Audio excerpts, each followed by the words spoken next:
So today we are hearing from our pastoral care associates, and 3 of them are with me here in the sanctuary.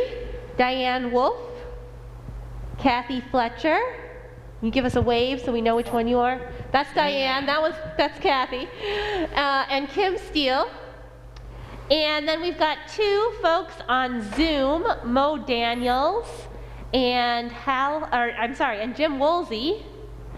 And then Hal Hallway is also part of our team, but couldn't be here for the service today. You may recognize these folks from doing caring candles, or perhaps they've reached out to you at some point. But we want to share a little bit about pastoral care in our congregation. I have some questions for our pastoral care associates, and we're going to start with a simple one, I hope, which is, why do we have pastoral care associates? And Mo is going to kick us off. We assist Reverend Allison in fulfilling her pastoral responsibilities to the congregation. We're to assist the ill, the incapacitated, or troubled church members with pastoral care as needed on a short-term or emergency basis. We hold space for those making a transition in their life, whether it is a difficult transition or a joyful one. Okay. And in my opinion, we have pastoral care associates to support the work of the ministers that does not require their expertise. People who are experiencing illness or other difficult situations, and those who have challenges getting to church, are contacted by a pastoral care associate for check-ins, usually at this time by phone or personal note. So that's a little bit about what pastoral care associates are. And you might be wondering, when are you supposed to reach out to a pastoral care associate? When is it okay to reach out? So Kim, when is it okay to call? Well, there are times that seem obvious for some pastoral care. Those deep, dark times, such as when you're dealing with your own or a loved one's serious illness or death. When you're feeling alone, when you have experienced a job loss or demotion, or when you have a concern about our faith community. During these times, we hope you won't hesitate for even a minute to call one of us. But you can also call when you're celebrating one of life's joys, such as the birth of a new baby grandnephew, or you have tickets to Hamilton, or have just won the lottery. Maybe you just saw a good movie or read a great book that you want to share. Personally, I'm missing my book club, and I would enjoy that. In the words of Kate Braystrup, I'm not really here to keep you from freaking out. I'm here to be with you while you freak out, or grieve, or laugh, or suffer, or sing. All that being said, I'd rather you didn't call up singing at 3 a.m. Thanks. So sometimes you will call us, we'll call one of me or Caro or one of the pastoral care associates, but sometimes we call you. And I've learned that sometimes people think if a pastoral care associate is calling you, or if the minister is calling you, you should be worried. But that's not the case, right? Right. So why might someone get a call? Sometimes you get a call or a card from a pastoral Can you care. hold the microphone? Oh, I'm sorry. Thank you. I'll start again. Sometimes you get a call from a pastoral care associate as someone from the church has become aware of an illness or a difficult situation in your family. Someone from the committee will reach out to the person to see if a check-in by a pastoral care associate would be helpful at that time. And we love you. Seriously, we do love you. You're part of our church community. We know that sometimes times are hard, and we'd like to be a set of listening ears. Maybe we haven't seen you in a while. Maybe we know you live alone and we're just checking in to make sure everything's okay.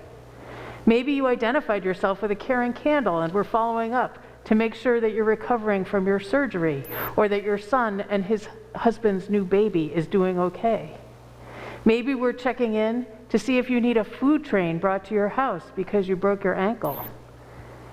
The point is, you belong to us. We are woven into the same fabric. And so you might be wondering, how does this work? Let's say you're thinking to yourself, actually, I could use a pastoral care associate. I could use someone to just sit and listen. What do you do? Who are you going to call? And I think Jim's going to tell us. Yes, I am, as soon as I figure out how to unmute myself. Excellent. And now that I've done that, I'll move on. Both very good questions. How does it work? Who do I call? If you need pastoral care, of course you can call our minister, Allison, our ministerial intern, Caro, and you also have the pastoral care associates, Kathy, Kim, Diane, Mo, Hal, and me. Finding us is easy. You might even say it's a breeze. But if you don't have access to Breeze or you need some help finding us, you can always get in touch with Erica LaValle, our church administrator, and she'll find one of us. If you can't get in touch with one of us right away, one of us will get in touch with you. If you need somebody to talk to, we listen. We keep everything confidential. Thanks, Jim. And so all of this is very logistical, right? It's about how do we make calls, who do we call, how do you call, all of that. But pastoral care is more than just logistical. It's part of our faith. And so we want to spend a few minutes talking about that. How is pastoral care a part of our Unitarian Universalist faith? Well, I was a new member recently, and I thought it would be a good way to meet and connect with people, and it has been a good way to do that. One of the six sources of our living tradition is wisdom from the world's religions which inspire us in our ethical and spiritual life. Caring for one another is a part of that wisdom. In Islam, the Prophet says, kindness is a marker of faith, and whoever is not kind has no faith. One of the 5 virtues of Sikhism is exercising compassion, considering the sorrows of others and trying to relieve their pain. In Christianity, Jesus says, love your neighbor as yourself. And the Dalai Lama said, my religion is kindness. UUs are inspired by these traditions. We carry them into the larger world with our work for social justice, to end homelessness, and to work as anti-racists. But those traditions have a place within our walls too. By reaching out and listening to each other, by making space for each others to speak their truth. For a person like me, it's much easier to speak than to listen. But listening can be a very compassionate act.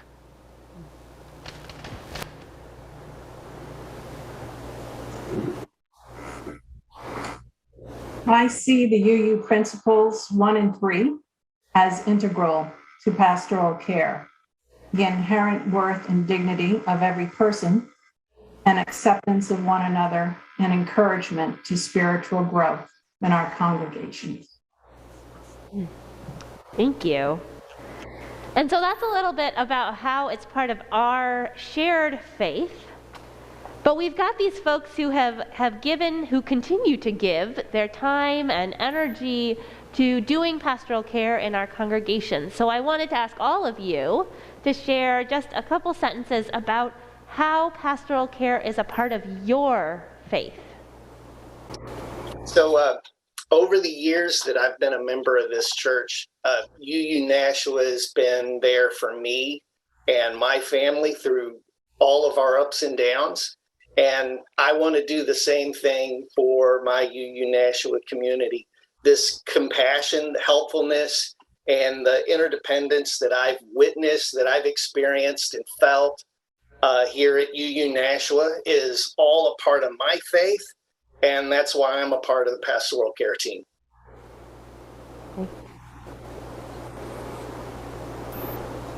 Kathy?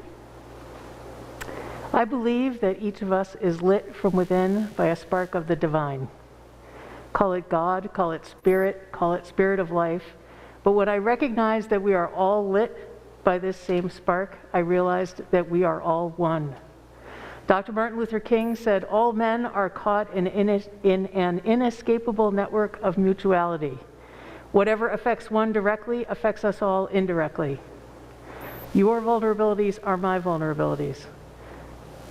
When you are hurting, a part of me is hurting. By caring for you, I am also caring for me. But I am also caring for everyone else because the whole world is in relationship.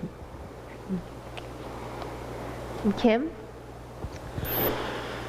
Pastoral care gives me a greater sense of connection to our church community and active practice of our principles, primarily numbers 1 through 4. And Mo?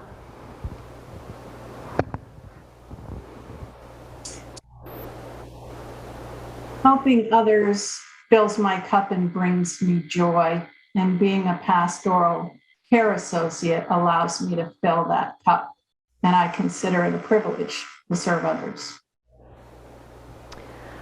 Well, thank you so much to our pastoral care associates for sharing from your hearts this morning.